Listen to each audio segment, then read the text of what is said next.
naglilingkod sa lahat ng Pilipino. Aliw Broadcasting Corporation, noon hanggang ngayon, 73 taon sa dagupan. 89.3 DWIZ, nagbabalita ng tama, naglilingkod ng tama. Todo balita, Lunes hanggang Sabado, dito sa DWIZ-FM 89.3 News Radio Dagupan.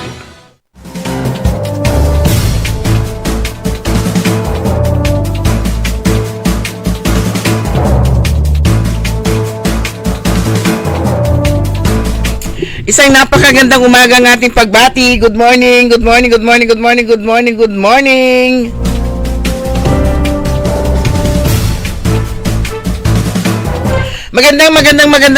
Magandang umaga po sa inyo lahat. Araw po ngayon ng Thursday. At ngayon ay January 22, 2026. At oras na po natin programang Todo Balita at Komentaryo. As usual, sa lapuan sa oras ihatid namin sa inyo mga balita sa ating bansa at sa ibayong dagat. Gayon din po pagtalakay po natin sa ating mga lokal na balita. Kami po niyang matagapagbalita ko po si Susan Valdez daw. Ako naman si Liway Manantan Iparagire. Dumako na tayo sa ating mga headlines, sa ating balitang pambansa. Impeachment laban kay Pangulong Marcos nasa tanggapan na ni Speaker D. Todo balita, DTI may bagong SRP sa mabilihin. todo balita, Vice President Sara kinasuhan ng plunder at graft. todo balita, Russian blogger nilait, mainit, iniipis na kulungan sa Pilipinas. todo balita, Dating PNP Chief Torre nagretiro na sa PNP ayon sa National Police Commission. todo balita, Sa ating balitang pambansa, 2 tren nagsalpukan sa Spain, 21 patay. todo balita, Sa balitang lokal, dialogo sa mga mangingisda sa Pangasinan muling ginawa para naman sa bangus breeding. todo balita, Mahigit 3,000 CVOs mula sa 5th District tumanggap ng kanilang Social Amelioration Incentive. todo balita, Sa balitang pampalakasan, long borders ready na sa WSL La Union International Pro. todo balita, At ngayon, sa detalye ng ating mga balita.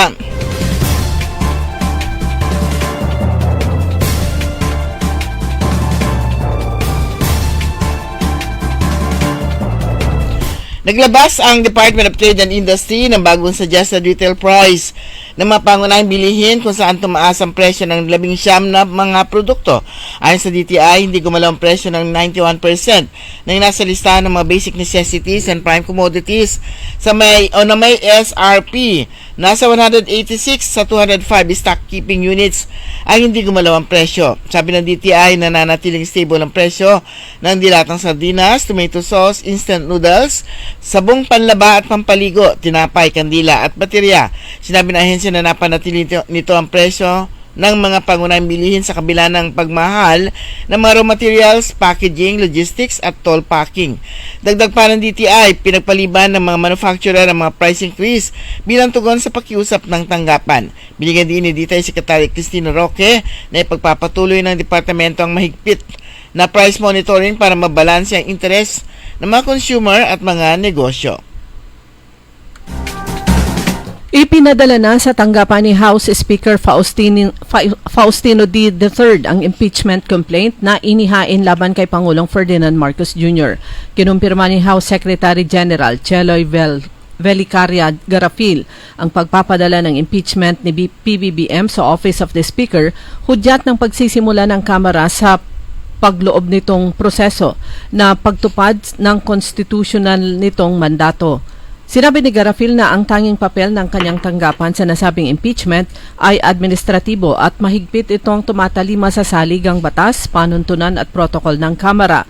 Ipinaliwanag din niya na matapos matanggap ang impeachment complaint, tiniyak ng Office of the Secretary General na ang lahat ng mga dokumento ay maingat na na-i-enter, na-i-record at naipadala sa kinauukulang tanggapan.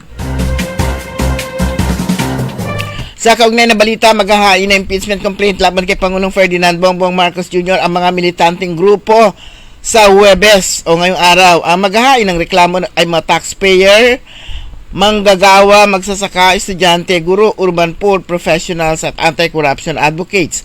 I-endorse ito ng mga miyembro ng Makabayan Bloc na sina Teachers Representative Antonio Tino, Gabriela Representative Sala Iliago at Kabataan Representative Reneco. Ang reklamo ay batay umano sa systematic and large-scale plunder at public funds sa pamamagitan ng presidential at congressional allocation sa mga pet projects na ginagastusan ng national budget. Kasama rin umano sa reklamo ang unprecedented abuse sa unprogrammed appropriations na ginamit upang mapondohan ng mga maanumalyang proyekto kung saan mayroong mga tumanggap ng kickback, SOP at commitment na para sa Pangulo na idinaan umano sa kanyang mga opisyal o nadinaan sa kanya mga opisyal.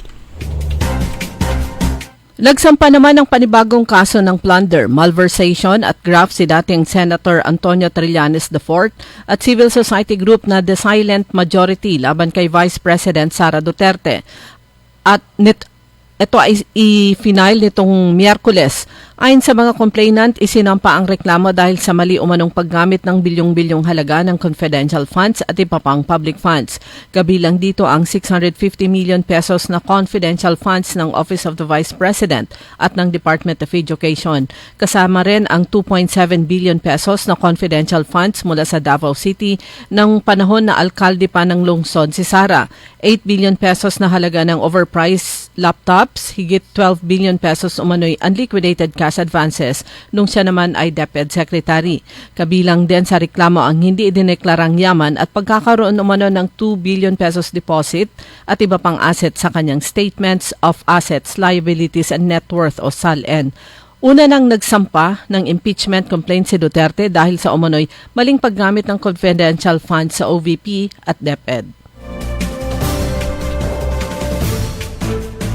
Samantala, kinumpirma ni Department of Interior and Local Government o DILG Secretary John B. Crimulya na may natatanggap silang feelers o pahiwatig na nais umano makipagdialogo ni dating Ako Bicol Party List Representative Saldico sa Administrasyong Marcos. Siko ay hinahanting ng otoridad dahil sa iniisyong warrant of arrest ng Sandigan Bayan kaugnay ng 96.5 milyong maanumalyang flood control project sa Nawan Oriental, Mindoro. Ang kay Rimulya, ang naturang mga pahiwatig ay duman umano sa ilang pari na personal niyang kakilala. Gayunman, nilinaw ng kalihim na hindi pa beripikado ang impormasyon nito. Sa kabila nito ay ginit ng kalihim na siniseryoso ng pamahalaan ang anumang pahiwatig ng pakikipagdialogo ng dating mambabatas. Opisyal nang nagretiro sa Philippine National Police o PNP si dating PNP Chief Police General Nicolas Torre III matapos na aprobahan ng National Police Commission o NAPOLCOM ang kanyang optional retirement. Sa dokumento ng NAPOLCOM, epektibo ang optional retirement ni Torre noon pang December 26, 2025 nang tanggapin nito ang kanyang pwesto bilang bagong General Manager ng Metropolitan Manila Development Authority o MMDA. Nanumpa si Torre kay Executive Secretary Ralph Recto. Napag-alaman na sa ilalim ng Section 40 ng Republic Act No. 6975, nakalagay dito ang optional retirement ay naipagkakaloob sa isang opisyal ng PNP na may halos 20 years na satisfactory active service kahit na ito ay opisyal o may non-officer capacity. Si Torre ay nagsilbi bilang ika-31 na Chief PNP sa loob ng 3 buwan. Dapat sanang magretiro sa taong 2027. Sa ating balita sa ibaling dagat, hindi bababa sa 21 kataong nasawi at mahigit 70 ang nasugatan na madiskaril ng isang high-speed na tren at bumangga sa isa pang paparating na tren noong linggo sa bayan ng Adamos malapit sa Cordoba sa Timog, Espanya ayon sa Andalusian Emergency Agency. Sinabi ng Andalusian Regional Government na ang mga nasugatan ay dinala sa 6 na magkakaibang pagamutan. Ayon kay Health Minister Antonio Zanz, nananatiling komplikado ang sitwasyon at may posibilidad pang tumaas ang bilang naman nasawi habang nagpapatuloy ang rescue at assessment operations. Batay sa ulat ng Railway Infrastructure Administration, naganap ang aksidente ng ang tren mula Malaga patungong Madrid ay nadiskaril sa entrada ng Adamos at tumawid sa kabilang riles kung saan paparating ang isa pang tren na mula sa Madrid patungong Huelva, dahilan upang madiskaril din ito. Kinumpirma ng operating company na Irio na ang unang tren na nadiskaril, ang Irio 6189, ay may sakay na humigit kumulang 300 pasahero. Dumako naman tayo sa mga balitang lokal. Balita mula sa Kapitolyo matapos ang masusing pagpaplano at mga isinagawang public hearing at consultations sa mga mangingisda sa lalawigan ng Pangasinan, muling nagsagawa ng dialogo sa komunidad ng mga mangingisda sa bayan ng Bulinaw. Ito ay ginanap sa Bulinaw Field Station ng Provincial Agriculture Office sa Barangay Arnedo para naman sa napipintong pagpapatayo ng proyektong Bangus Breeding and Hatchery Project sa ilalim ng Philippine Rural Development Project Scale Up. Isa ang Bangus Breeding and Hatchery sa mga proyektong naunang ikinasa ng administrasyon ni Governor Ramon Gico III na may layuning mapaunlad ang industriya ng bangus ng Pangasinan, makatulong sa mga mangingisda dahil sa kakulangan ng bangus fry, mapababa ang importasyon at puhunan ng mga bangus grower. Sa nasabing konsultasyon, kinatawan ni Provincial Administrator Attorney Manuel Luis Jr. si Governor Ramon Gico III at personal na nakausap ang mga mangingisda ng iba't ibang fishermen's associations. Samantala, nasa 4 na taon na ang ginugol at idinaan sa masusing pag-aaral ang proyekto mula sa mga eksperto ng pagbabangus at Department of Agriculture, katuwang ang Provincial Agriculture Office. Pinarangalan ng Medalya ng Kadakilaan o PNP Heroism Medal si Police Lieutenant Colonel Romel Bagsik o ang acting chief ng Bayambang Municipal Police Station bilang pagkilala sa kanyang natatanging husay, dedikasyon sa serbisyo at huwarang pamumuno sa matagumpay na resolusyon ng isang kaso ng pagpatay noong 2025. Kasabay niyan tumanggap ng parehong parangal si Police Senior Sergeant Alberto Junio, isa ring kawani ng Bayambang Municipal Police Station. Isinagawang awarding ceremony na ginanap nung flag raising ceremony sa PRL-1 Grandstand Camp.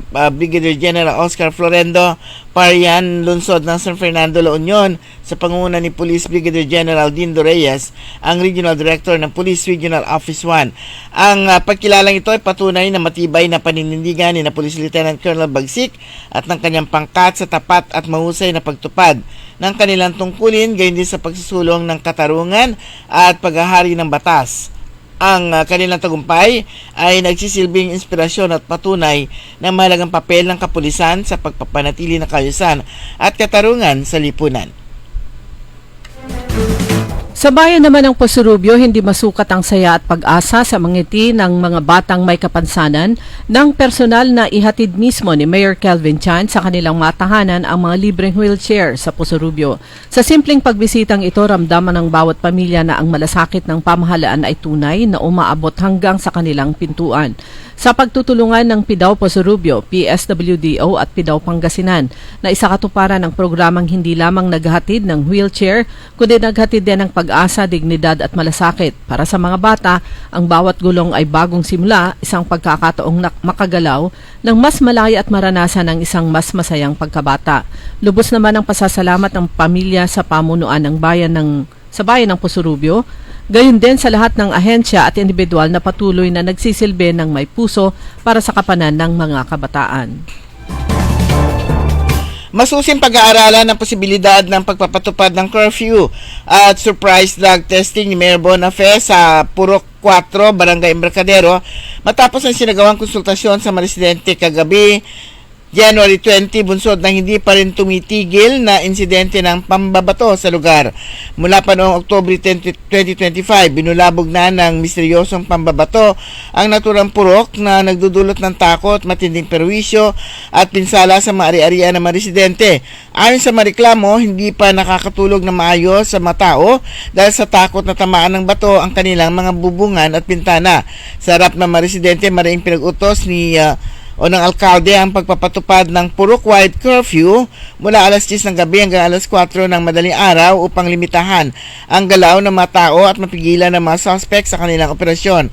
Kasabay nito, pag-aaralan din ang planong magsagawa ng surprise drug testing na uunahin sa mga kabataan ng purok. Hiningi ni Mayor Bona ang kooperasyon ng mga magulang na lumagda sa parental consent form upang maasailalim ang kanilang mga anak sa pagsusuri. Inatasan din ng alkalde ang chairman ng SK na magsumiti ng kumpletong listahan ng mga kabataan sa Purok 4. Hindi malayo ang posibilidad ayon sa alkalde na gumagamit ng illegal na droga ang mga suspect dahil sa paulit-ulit at walang habas na panggugulo ng ito sa kabila ng mga naunang pakiusap at intervention ng mga kinauukulan.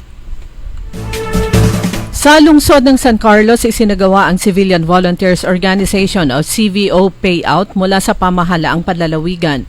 Ito ay ginanap noong January 15 bilang pagkilala at pasasalamat sa walang sawang paglilingkod ng mga CVO na nagsisilbing katuwang ng pamahalaan sa pagpapanatili ng kapayapaan, kaayusan at kaligtasan ng mamamayan. Ito ay dinaluhan ni Governor Ramon Gigo III, Vice Governor Mark Lambino at ang dalawang kinatawan ng pangatlong distrito sa Sangguniang Panlalawigan, sina Board Member Sheila Baniked at Board Member Vice Ventinilla kasama si Vice Mayor Jose Rez Resuello. Ang payout ay patunay ng patuloy na malasakit ng pamahalaang panlalawigan sa lokal at ng lokal na pamahalaan sa kapakanan at moral ng mga CVO bilang mga haligi ng serbisyo at bayanihan. Sa inisyatibo ni na Department of Agrarian Reform, Yusek Quezal Celeste at First District Representative Congressman Arthur Celeste sa pagkikipagtulungan ng lokal na pamahalaan ng Alaminos nakatanggap ng 25 computer units mula sa Department of Information and Communications Technology. Yusek Attorney Leandro Aguirre at DICT ASEC Silindi at Go Digital Philippines Board of Trustee Michiko ang 5 secondary schools na lungsod. Taos puso naman nagpasalamat sina City Mayor Art Brian Celeste at Schools Division Superintendent Dr. Eli Ubaldo sa mga donors sa pagbibigay ng 25 laptop. Sa pamamagitan nito, mas mapapalakas pa ang digital skills at paggamit ng digital technology ng mga mag-aaral na lungsod. Dumalo rin ang 5 school heads, guro at mga estudyante ng 5 secondary schools na lungsod para tanggapin ang mga donasyong laptops. Pinangunahan ng City Planning and Development Office ang programa. Dumako naman tayo sa mga balitang pampalakasan. Halos 120 na longboarders mula sa 24 na bansa ang nasa Orbistondo Beach sa La Union para sa World Surf League o WSL La Union International Pro na inihahandog ng Philippine Sports Commission. Pag-aagawan sa World Longboard Tour Qualifier ang tig-2 ticket sa men at women's division para sa 2026 Longboard Tour. Ang 5-day event na itinataguyod din ng National Sports Tourism Interagency Committee na pinamumunuan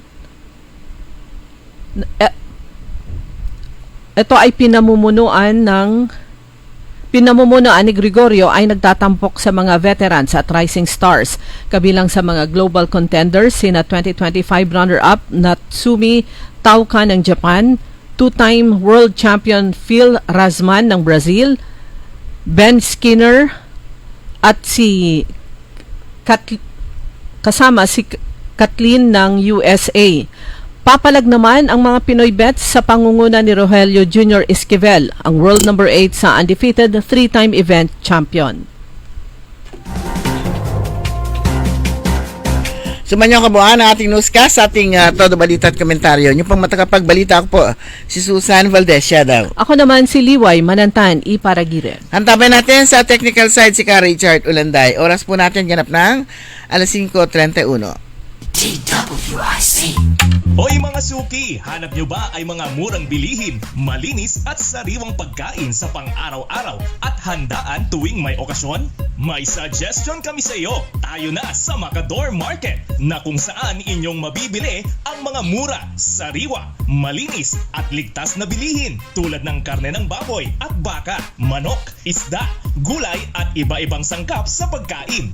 Matatagpuan din sa Macador Market ang dry goods, groceries, eateries at fruit section. Kaya ano bang hinihintay nyo? Gawing bongga ang handa mo everyday with Macador Market.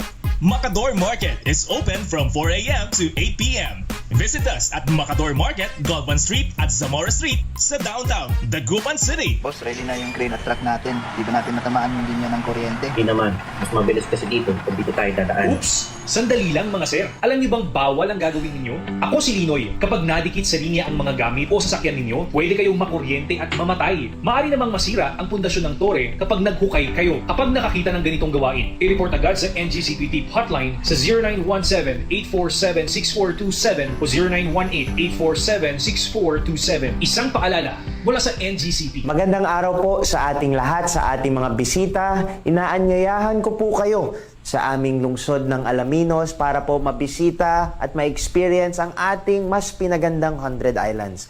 Marami na pong pagbabago sa ating mga isla at sana makita namin kayo dito sa aming lungsod para po makapag-swimming, makapag-enjoy kasama ang inyong barkada at ang inyong pamilya. Tara na! Dito sa Alaminos City para sa ating 100 Islands. Ang patuloy na pagpapaganda sa 100 Islands National Park at lungsod ng Alaminos ay pinangungunahan ni Mayor Art Brian Celeste. Liway Manantan at Isusan Yadaw sa Todo Balita.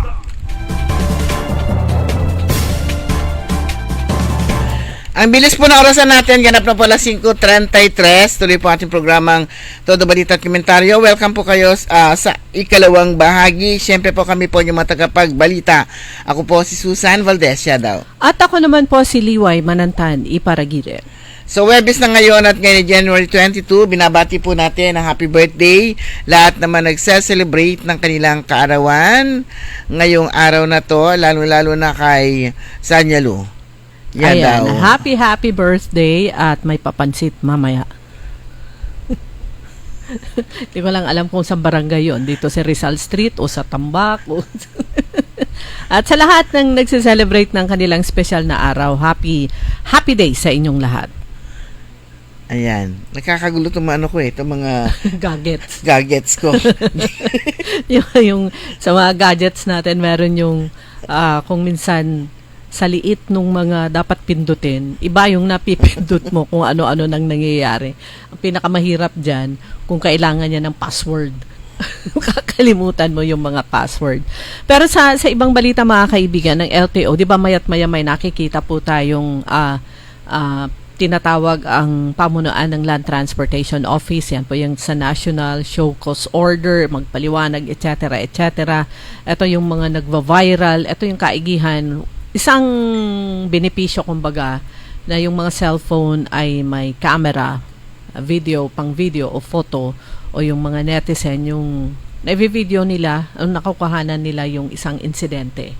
Lalo na yung sa traffic, hindi pagkaalitan sa trapiko. Meron itong isa naman na nakita po natin nakapost sa Facebook. Ito na ay nangyari sa Quezon City. So yung isang tricycle driver, may nakagitgitan siyang isang sedan. At yung unang accusation sa kanya, counterflow siya. Pero sabi dito, yung tricycle driver nakita sa video na nasa tama siya, hindi siya nag-counterflow. Ang mali yung sedan, siya yung nag-counterflow. Pero, ito yung masaklap kung lalo na, kahit dito sa lalawigan natin, sa rehiyon or anywhere, tricycle drivers, yung sinasabing violation nyo ay napatunayan yung hindi. Pero marami pa rin, titignan lahat kung ano yung pwedeng violations dyan, pati yung motor, tama siya, nasa tamang lane. Pero, naiulat, nakita pa rin yung paglabag niya. Hahanap siya na iba? Marami. Kasama na dyan, hindi siya counterflow. Nasa tamang lugar siya. Kaya lang, kabilang yung nakita laban sa kanya, pagmamaneho sa National Road. Bawal ang tricycle sa National Road. Paglabag sa Certificate of Public Convenience. Motorized Tricycle Operators Permit, wala siya. Pagmamaneho na may non-professional at expired o kaya invalid na license. So, kahit sa mga motor, sabihin nyo, ang sinita lang ay yung ilaw, okay naman. Bakit meron pa ring ticket? At maraming violations kasi na pwedeng makita sa sa operation ng motor o kaya tricycle. Kung minsan kawawa rin mga motor, ano? Oo. Sila yung palaging Sila lang yung subject ng checkpoint. sila yung sinisita. Titingnan. Unang tatanungin dyan, meron ba kayong, kung nakasuot kayo ng nakasuot yung driver ng helmet, meron ba kayong driver's license? Kung meron pa, i-check yung motor mo. Kung meron nga. I-check, baka naman wala kang tail light. Tsaka hanapin lahat ng mga papeles. Marami Basta po pwede. sa listahan po, kung titignan nyo sa LTO, marami yung pwedeng violations na hindi kayo unconsciously hindi nyo alam na meron pala kung paglabas. Kaya tuloy kapag ka checkpoint, makikita mo, nasa tabi, lahat ng motorsiklo, akala mo may parada. Ang haba-haba ng pila at nagsisinyasan sila. Akala mo may parada, yung pala, hinihintay nilang umalis. Yung nagche-checkpoint. Patagalan na. Oo. Hindi naman pala sila pwedeng lapitan. Dapat hindi, pala moving. Dapat moving, mobile siya. Hindi pwedeng sabihin may violation siyang ganito kung nakapark naman. Nakapark sila lahat. Pahabaan papunta at saka pabalik. kaya kung minsan nakakatuwa rin na lagi na ganon, kasi yung program namin, o Diken, matintinunos. So, pan-drive mo, ang dami, pero actually ang dami, no? Kasi minsan, transportation na rin kasi ngayon ng makakamura sila. Kasi nga, ang mahal-mahal na rin ang pamasahe. So, yun, convenient para sa kanila. Itong pagkakaroon ng sariling motorsiklo. Kanya nga lamang kuminsan aramay harurot, kaya kahit na maingat yung iba sa pagmamaneho, nadadamay dun sa mga irresponsable na mga drivers. Tama 'yon. At saka yun nga, kahit sabi nga samahan nyo ng dasal, yung pag-iingat, kahit meron ka nung dalawang yun, kung meron namang ibang drivers, o talagang aksidente, 'di ba? May mangyayari at mangyayari. So, ingat-ingat lang palagi, at saka yung mga anak nyo kung minor, wag nyong, pag minor, ibig sabihin wala siyang lisensya, wag nyong hayaang mag-drive kayo, kasi kayo ang makakasuhan, yung parents. Tsaka para iwas disgrasya, dahil alam naman po natin mga kabataan, parang ang gagaling nilang driver. Ang pupusok nila, parang ang gagaling nilang driver, tapos kung minsan ilan pa yung sakay. Kaya at saka sa data ng Land Transportation Office, sa mga disgrasya, pinakamalaki ang bilang yung sa pa rin, sa motorsiklo pa rin. Alright, meron hinahanap ko yung panawagan diyan sa hindi naman barangay yun Sitio Inable, di ba, dito sa Pantal. Nakita mo rin yun, yung post ng isang na since October ba yun? Tagal na yung tubig doon sa kanila hanggang ngayon, na kinakailangan, hindi na raw lumalabas yung tubig. So, kailangan parang baha pa din Hindi ko na siya mahanap ngayon. Diyan sa may likod ng PLDT, so nananawagan po yung nananawagan yung mga nadadaanan ni Kaaron Orly. Yung mga residente diyan, na kung pwede raw ay sana gawa ng paraan. Gawa ng paraan kasi nga kailangan pa nila mag-tricycle para lang makadaan doon. Ang madumi, mabaho na yung Oo, kung stagnant, ilang araw na yan, iba na yung amoy. Di ba? Pag stagnant water. Oo. At saka yun nga, yung pwedeng idulot na sakit noon, mamaya may dengue, kung ano-ano pa mga sakit na pwedeng makuha. Ito yung but nakikita natin yan, yung mga result nga ng pagtaas nga ng tubig. Maski doon sa lugar nila, nila Direct Cheryl, Maramba, diyan sa Bunuan, yun din ang problema nila yung tubig wala nang lalabasan. So parang kumbaga sa hostage. Yung mga tubig hindi sila makalabas kasi nga naman yung mga ginagawang pagtataas hindi na aasikaso yung mga drainage. Kaya itong problema ngayon na nakikita. Maski doon sa di ba? Doon sa Antalaman na isityon kila at si Virgie. Bangosville. Ayun, doon sa Bangosville din. Ewan ko kung naayos na yon. Pagpunta mo doon, meron talagang tubig na naka-stack lang talaga yung mga tubig. So, siguro doon, kailangan din doon tambakan ng tambakan ang doon ang remedyo nakikita natin doon kasi nasa gitna yung yung tubig. Imagine nyo, tag-init na, umulan lang ng konti nung isang gabi, yan, back yung problema. At pagandaan na naman natin itong paparating na mga nakita natin. Nag-umpisa na. Yung high tide. Oo. Oo, may At nakita. saka yung bigla na lang uulan. Oo. January pa lang nag-umpisa na. Samantalang paparating pa lang, dapat summer ang susunod. Oo. Ito na yung climate change pa na tinatawag kasi Na talagang nag-iba na kasi. nagpalit na talaga yung Oo. hindi mo na alam kung ano talaga yung panahon ng tag-ulan at saka panahon ng Tagtuyot. tagtuyot at saka yan. Hindi mo na alam, hindi mo ma-anticipate kung anong klase ng weather meron tayo. Parang pag-combine yung tag-ulan at saka tagtuyot into one word, hindi maganda yung niya, dating niya. Pero yun po, nung una umalan ng pagkalakas-lakas, ayan na naman yung nervyos. Dahil hindi mo alam kung anong mangyayari. Matatagal ba yung ulan? Magkakaroon ba ng pagbaha na naman? Tapos pag daytime naman, sobrang init. Sobrang init, mga kaibigan. Pero, ayun na, maalala mo na naman yung mga payong, bili ka na lang ng bili ng maliliit, yung mahahaba, ayaw mo namang ilabas. Ayan. Merong notice mula sa DECORP, Dagupan Electric Corporation. Sa lahat ng mga customer, meron daw umiikot na fraudulent tsaka letter na hindi naman inisyu ng DECORP. Ayan. It has come to our attention that a letter is circulating in certain DECORP franchise areas containing forged signatures of our former COO and legal officer. Please be advised that any financial transactions or obligations referenced in the letter are not authorized by nor associated with DECORP.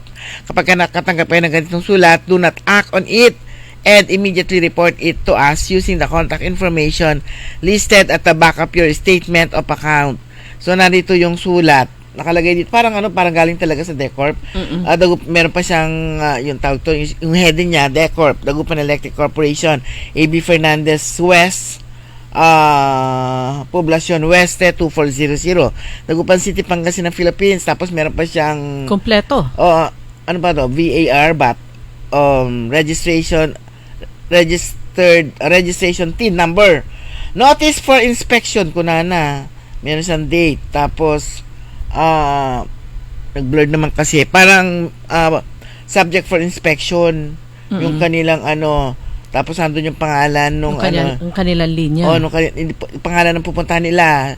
Itong na-sample dito, Michael Vincent Kakal, Zone 6, Dasmariñas Village, Bunangas at Dagupan City, Augusto Sarmiento, Chief Operating This letter is fraudulent and was not issued by DECORP. Allah, kung anong mga baka mamaya papasok nga sa kanilang mga bahay, papapasukin nila. Magnanakaw na pala. Kinikasing yung lugar nyo. Oo. Kung ano yung mga merong pwedeng kunin nila.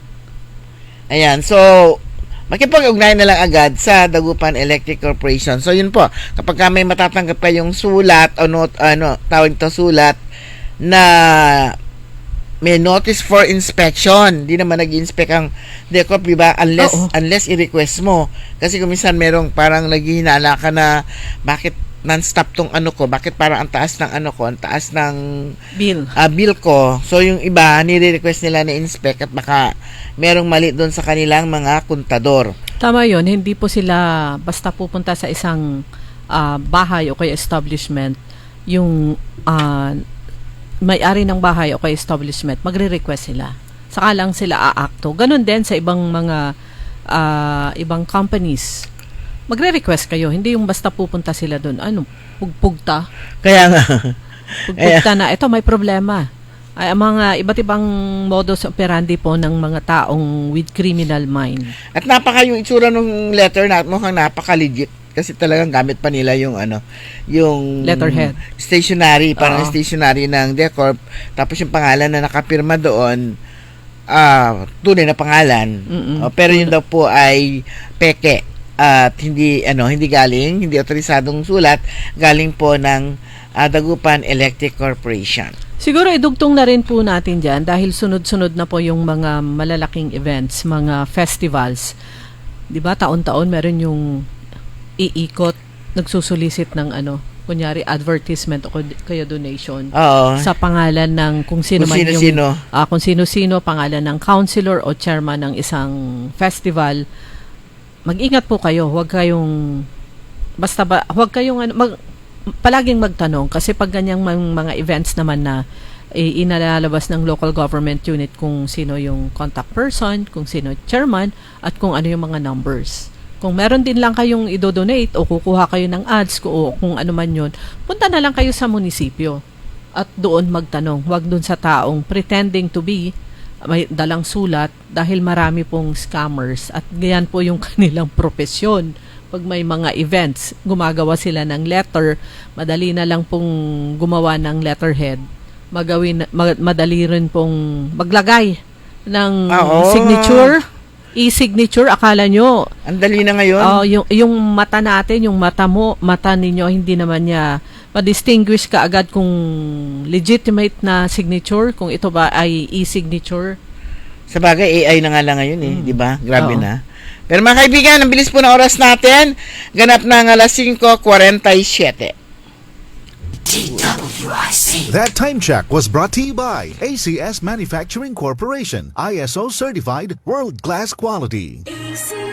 That time check was brought to you by Bingo Plus. Bingo sa saya, plus sa panalo. Gaming is for 21 years old and above only. Game responsibly, keep it fun. Ladies and gentlemen, the new face of your favorite resto bar in Dagupan City. The original party place in town. The Music Warehouse Club, Dagupan City. No need to go to Manila's top bars like Silo and BSK Club. Dagupan has it all. Fully air-conditioned with free entrance, free parking, and restrooms for all. Doors open at 7 p.m. Do well, live well, and dress really well. Find us at Paris Street, Barangay Pogo, Chico. Contact us at 075-522-2617. Reserve your tables now. Mari, ang dami naman mga tuyong dahon dito sa ilalim ng tore. Mabuti sigurong magsiga tayo para matanggal ng mga to. Hep!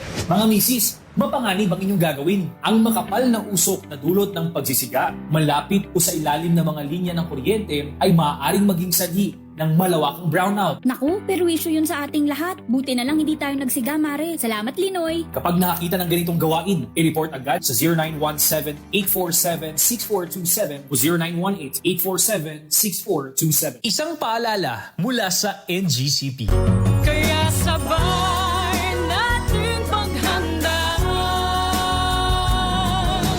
ang kinabukasan. Sa Fortune Life, maaasahan mo tapat ako sa aking pangako. Para sa compulsory insurance coverage for agency-hired migrant workers, Fortune Life Insurance. Securing your tomorrow today. Hoy mga suki, hanap nyo ba ay mga murang bilihin, malinis at sariwang pagkain sa pang-araw-araw at handaan tuwing may okasyon? May suggestion kami sa iyo. Tayo na sa Macador Market na kung saan inyong mabibili ang mga mura, sariwa, malinis at ligtas na bilihin tulad ng karne ng baboy at baka, manok, isda, gulay at iba-ibang sangkap sa pagkain. Matatagpuan din sa Macador Market ang dry goods, groceries, eateries at fruit section. Kaya ano bang hinihintay nyo? Gawing bongga ang handa mo everyday with Macador Market. Macador Market is open from 4 a.m. to 8 p.m. Visit us at Macador Market, Galvan Street at Zamora Street sa downtown Dagupan City. DWIZ Liway Manantan at Isusan Yaraw sa Todo Balita.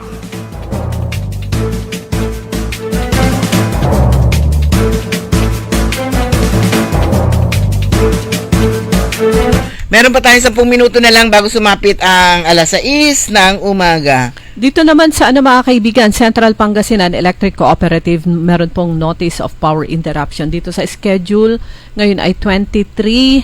So meron pong alas 8 ng umaga hanggang alas 5 ng hapon sa Malasiki. Pero sa bayan ng Malasiki, ito lang po yung affected. Tabusili, bahagi ng Lukeb Sur, Sitio Kulos, Abunagan, portion ng Agdao. So, kumbaga, maliliit na areas lang to. Bukas naman, January 24, Friday na ngayon, no? Yes. Okay, Saturday. 24, 23 lang bukas. So, yung binasa ko bukas, 23. Yung ngayon, 22, mula alas 8 ng umaga hanggang alas 5 ng hapon sa Sual, dun lang sa Kapantolan, Barangay Kapantolan. So, yun lang po, portion lang yung affected ng power interruption. Samantala, mga kaibigan, gusto lang po nating ipaalam na pumanaw na nga po si Ma'am Jennifer Dalmasio ng Dagupan City National High School Senior High. Ang kanyang labi ay nakalagak sa tahanan ng kanyang kuya sa barangay Talibao sa Calasiao. Taga Calasiao si Ma'am Jen. Si kuya niya doon. Si Ma'am Jen dito nakatira sa sa Tapuac. So, dun sa kuya niya, dun sa barangay Talibao, madali lang naman palang mahanapin, madaling puntahan. Pero bakit doon? Parang anak lang niya kasama niya dyan. Kumbaga sa yung parang yung pamilya. Ang pamilya. So, yun po. Sa naman, base dun sa initial na usapan kahapon ng mga opisyal ng City High na pumunta kahapon dun sa tahanan, ay sa Friday, bukas, magkakaroon ng necro service na sponsored naman ng Dagupan City National High School. So, hapon po yun. Yung narinig ko, alas 2 hanggang alas 4 ng hapon. Okay, kagabi pinapanood ko yung pakikipagdialogo ni Mayor Bona sa mga residente ng Embarcadero. Mika kasi, tundaan nyo latay pa nagtupak yun. Hindi niya ma-identify. Matagal na raw na hindi ko maintindihan kung ano yung satisfaction nila sa ganun. Actually, meron pa akong alam na isang lugar dyan sa bandang Villasis din. Tapos doon sa may bahagi ng Tiplex, di ba? Area niyan. Subukan na rin namin yung magugulat ka na lang talaga yung binabato nila. Oo. Tapos yung mga bus nga, pero dito sa hindi natin alam kung saan kasi parang natatakot na rin yung mga residente natatakot na nga yung mga residente, kaya tuloy ang plano ni Mayor Bona na ng curfew. Ayun. So talagang tututukan na yon. At baka magkaroon daw ng drug testing, kaya lang di ba kapag hindi naman ito yun ang hindi mahirap yun. Basta-basta. Pero titingnan nila yung possibility kung paano sila mapapa-drug test. Ito mga kabataan ang target mukhang kabataan yung kabataan ang gumagawa. Kaya sabi niya baka mga naka-drugs itong mga ito. So ito yung mahirap na ito. Hindi ba nga jadabong no walay kalabog, natatakot ka, di mas lalo walay mantupak. So kung Embarcadero to, yung kanilang mga target na binabato, mga sasakyan ba o So yun, magpapakabit na raw ng CCTV camera yung konseho sa mga strategic na lugar sa Purok 4 para mabilis na matukoy ang mga suspect. Ang hirap nito kung yung camera, yung CCTV ang kanilang batuhin. Para mawawala rin itong mga CCTV na to. Pero at least ito yung mga maganda, yung mga inaaksyonan ng mga lokal na pamahalaan, yung ng mga ng kanilang mga constituents. Larama, di ba? At saka grabe yung perwisyo, syempre yung hindi lang yung kung babatuhin yung bahay may masisira, kung tao yung tinamaan, di matinding gastos na naman po yun. At saka yun nga, yung ganyang sitwasyon, hindi naman po bago yan. Kaya hindi ko talaga mag-gets kung ano yung satisfaction nila, ano yung kaligayahan nila na meron silang napiperwisyo. Parang lang yan, sa restaurant siguro. Magpunta na lang sila sa mga restaurant na yung Taksyapo. No, doon sa Pampanga. Sa Tarlac, meron na rin Tarlac dyan. Meron na dyan yung sa isdaan. Yan, pag galit ka, yun, andun na, nakaready na yung mga plato. Itupak mo. Gagastos ka muna bago ka manira. Oo. Para yung sinira mo, ikaw ang gumastos, hindi yung maninira ka, ibang tao yung gagastos. At least yung kaya lang baka iba nga yung satisfaction ng yung mababato tapos matatago. Oo, yung kumbaga sa ibang thrill yung bulaga santo. Yung ibinibigay sa kanila. Meron yung napanood ko na naka-dashcam yung isang sasakyan somewhere sa Tiplex may binato na parang bus yata o sasakyan dyan sa Tiplex. Pinakita, syempre naka-dashcam siya nakita kung saan nagtatago yung mga parang kabataan din Diba sa Tiplex may area na pailalim para siyang kanal. Doon Tapos pag may padaan na sasakyan, bigla silang tatayo at babatuhin yung tapos tatago. Wala namang kabahayan sa paligid nila. So trip-trip lang talaga nilang mambato at makapanakit. At wala namang kasalanan yung mga Wala naman. yung mga ginagawa nila ng ganon. Sila na lang kaya magbatuhan. Correct. Mas exciting. Oo. Diba? May makikita pa silang dugo. Meron pa tago-tago, di ba? Tago-tago pa kayo, gawin nyo na sa tama yun sa isa't isa. Parang palakasan ng tama. Oo. Okay, sa mga may panibagong schedule para sa satellite voters registration na schedule sa iba't ibang barangay dyan sa bayan ng Mangaldan. Narito yung lokasyon ng satellite registration mula January 27 hanggang 30 sa Martes, January 27 sa Malabago, 28 Embarcadero, ito yung lugar na may nababato, sa 29 Gusang at sa 30 sa Biyernes na Baluan. Mga uri na application na tinatanggap, registration, yung mga first time voter, reactivation, change name or status, change name, status correction of entries, inclusion and reinstatement, transfer from within and another municipality or city, and updating of records of persons with disabilities, senior citizens, and members of indigenous peoples or indigenous cultural communities and other members of their vulnerable sectors. Kinakailangan lang magdala ng isa sa mga sumusunod na valid identification card sa pagpaparehistro, Xerox copy, ngunit dalhin na original para sa verification. Isa lang. Pwedeng PhilSys o yung National ID, Postal ID, PWD ID, Student ID, buti tinatanggap na. Library card na pirmado ng akala ko na sinungaling, ng sino mang school authority, senior citizens ID card, driver's license, NBI clearance, pwede na rin. Philippine passport, SSS, GSIS o UMIT ID card, IBP ID, PRC ID, certificate of confirmation mula sa National Commission or Indigenous Peoples para sa makasapi na ICC or IP at mga iba pang government issued ID card. Para sa correction of entries sa voters registration records, magdala ng Xerox copy ng birth certificate, dalhin din ang original o duplicate original para sa verification.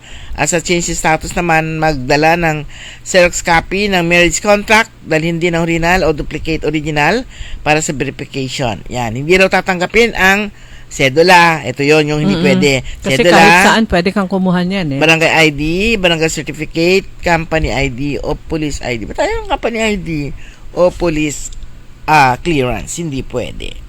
Okay, ito naman po mula kay Vice Governor Mark D. Guzman Lambino. Kasi ngayon, nag-umpisa ng January 19 hanggang 25.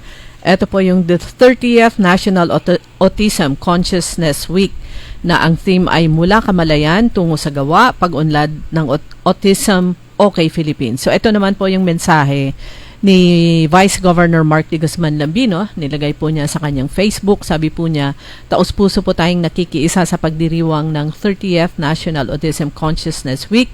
Nawa po ay magsilbi itong pagkakataon upang higit nating palakasin ang kamalayan at isulong ang mga konkretong hakbang tungo sa isang autism okay na Pangasinan, isang lalawigang nagbibigay ng pantay na oportunidad, ligtas na espasyo at dignidad para sa lahat. At sabi pa po ni Vice Governor Lambino, sama-sama po tayong kumilos mula kamalayan tungo sa gawa upang masiguro na walang maiiwan sa ating paglalakbay tungo sa isang mas inklusibo at maunlad na kinabukasan. Alam ko meron isang fun run or may isang activity kaugnay nito na dyan sa Kalasyaw, sa may mall. Hindi ko naman na mahanap yung schedule. Parang itong week na to rin yun Okay, good morning kina Maridel Ubiedo Peralta at saka kina Ernesto Musada, si Marites Soriano, good morning. Esteban Garcia II, sina siyempre si Grace Matro, hindi ko makakalimutan. At saka si Nanay Dading, naka Facebook Live si Kaaron Grace Matro. Si Ariel Awanan Bandong, Glory Sanchez Maraba, Roberto Nimer, at saka sina Tristan Wyatt Gulay, at saka si Ma'am Dina Ferreira, good morning. Good morning, at si Cora Aquino at Kuya Mar dyan sa Barangay Tabang, magandang umaga po sa inyo. At Oscar Dolormente, ayan, Si Mama tayong tropa. Yes, sila yung pang pinali. At saka si Kuya Benji Tan, batiin daw natin si Madam Rose Ken ng Happy birthday at saka good morning. Mga kaibigan, wala na po tayong sapat na oras. Ang tabayanan po ninyo, susunod agad, All in the Morning. Makakasama po ninyo si Karen Oli Navarro. Programang Todo Balita at Komentaryo. Kami po ang inyong mga nakasama.